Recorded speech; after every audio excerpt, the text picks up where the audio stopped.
Hey guys, so our next section in Mark chapter 1, where verses 12 through 13, where Jesus goes out into the wilderness to be tempted. Let me read those real quick. It says, "Immediately the Spirit sent him out into the wilderness, and he was in the wilderness 40 days being tempted by Satan, and he was with the wild animals, and the angels were serving him."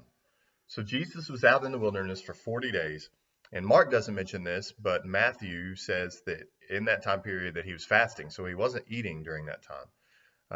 This mirrors what happened to Israel when they were wandering around the wilderness for 40 years. Jesus actually quotes during his temptation Deuteronomy chapter 8, which describes them going around in the wilderness for 40 years and them being hungry. And God said the purpose was so that they would learn that you live by the word of God. But I have two questions I want to ask related to this. The first is, why did Jesus go out into the wilderness? What was the purpose of this? Because it says that the Spirit sent him out there. The Spirit is the one that led Jesus to go out into the wilderness. So there was a purpose.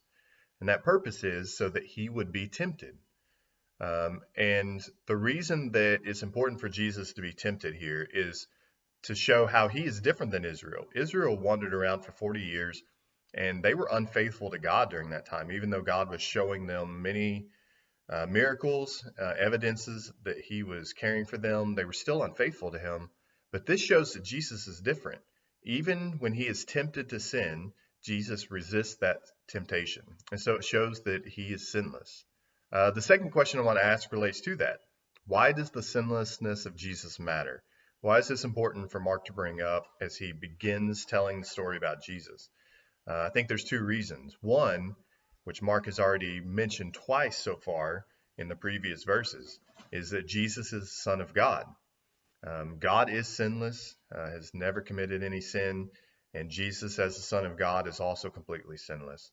But there's another reason for it that relates very much to us, and that is that Jesus is a perfect sacrifice for us.